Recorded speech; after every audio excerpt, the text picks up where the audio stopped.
Hello, and welcome back to our series on graphing rational functions. This is video 5, and we are up to the dreaded subject of the horizontal asymptote. Don't fear, we got you covered. First, let's just take a quick look at where we've been so far. All right, moving right along. So we've fully factored our numerator and denominator. We found the x-intercepts, y-intercepts, and wholes. We've used multiplicity to predict what happens at the x-intercepts. We found the vertical asymptotes, and we marked those lines with a dashed line. And here we are up to finding the horizontal or oblique asymptote if one exists and graphing it. Okay. First, let's talk about the different cases for a horizontal asymptote.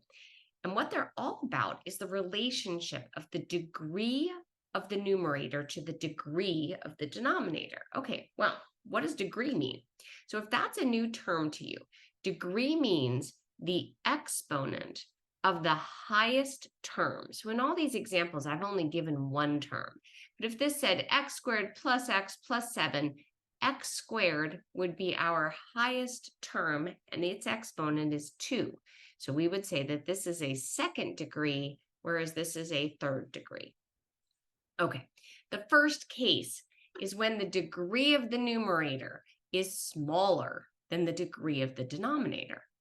What's happening at the horizontal asymptote is we're predicting what happens as x becomes infinitely large or infinitely small.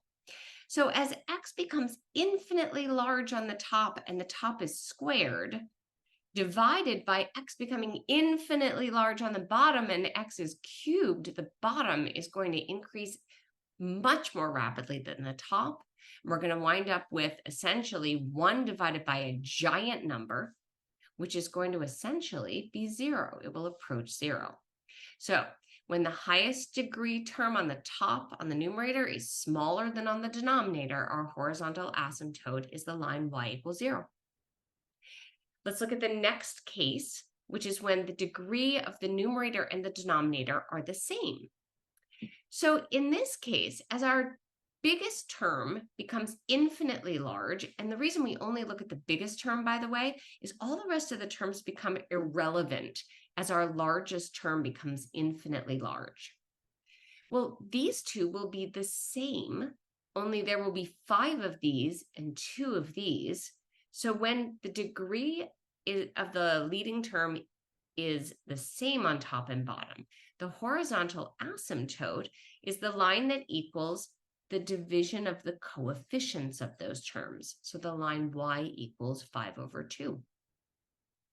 Now let's look at the last 2 cases, and this is where our oblique asymptote can come into play. So the last case, as you probably predicted, is when the degree of the numerator is larger than that of the denominator.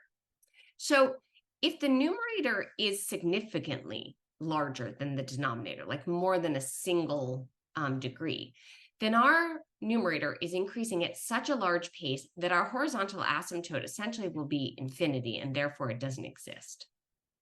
Now, the case of the oblique asymptote is when the degree difference between our numerator and our denominator is smaller. So we're going to look at the case where it's separated by only 1. And in that case, then the horizontal asymptote is actually the line y equals do this division. So let me grab some scratch paper and we'll do that together. And here's a little review on polynomial division if you've forgotten it. So x squared divides into 3x cubed. Well, how many times x squared to get 3x cubed? 3x. 3x times x squared gets us our 3x cubed, and we subtract in that 0.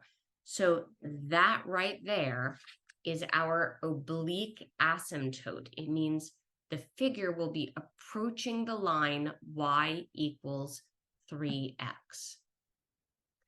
So let's take a look at how our 3 cases here apply to the problems we've been working on. So here's our first problem. And so let's take a look at our terms. So our numerator, the highest degree is 1, right? We have an x, which means it's an implied x to the 1.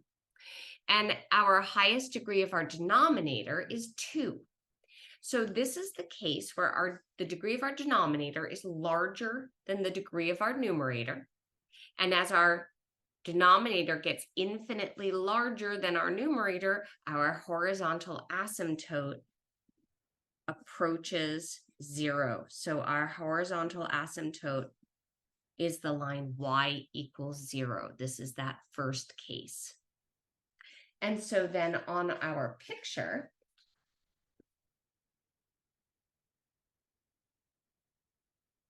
right here is the line y equals 0. And so we do a little asymptote there. And as you can see, this is going to be a case where we actually cross our horizontal asymptote, and that happens sometimes. And then in other places, we will be approaching it. All right, let's do it again on the next one. So here is our equation, and the highest degree of our numerator is 2, and the highest degree of our denominator is 1. This is the case of the oblique asymptote. The numerator is bigger than the denominator, but only by 1. So let's grab some scratch paper and do a little bit of division. So we've got x squared plus x minus 6 being divided by x. X goes into x squared x times. X times x is x squared. Subtract, we get 0. Bring down the next term. X goes into x 1 time. Multiply through, and we have a remainder, but that right there is our oblique asymptote. So over here, for number 5, our horizontal asymptote is the line y equals x plus 1. And then as we go ahead and get our graph paper, so let's graph the line x plus 1. Well, we know that plus 1 gives us a y-intercept of 1. And then our slope is over 1, up 1, over 1, up 1. So there's a second point on our slope. And so that means that our asymptote is going to be the dotted line right there. Okay. And let's look at case number 3. So in case number 3, our highest degree is an x squared on the top, and our highest degree is an x squared on the bottom. We are in that middle case where our highest degrees are the same.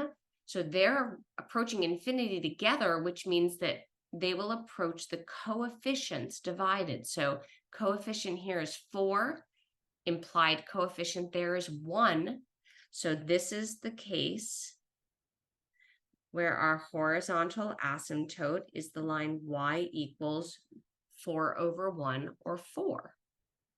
And so let's get our graph paper. And we count 1, 2, 3, 4. And so we are going to be approaching that asymptote. And we are just about ready to do our sign test and start plotting some points. All right, we are so close. 7 steps, and we just completed number 5. All right, so if you haven't, check out videos 1 through 4, practice this one, and then tune back in so that we do our sign test and we complete our graphing. All right, hang in there, and as always, keep mathing.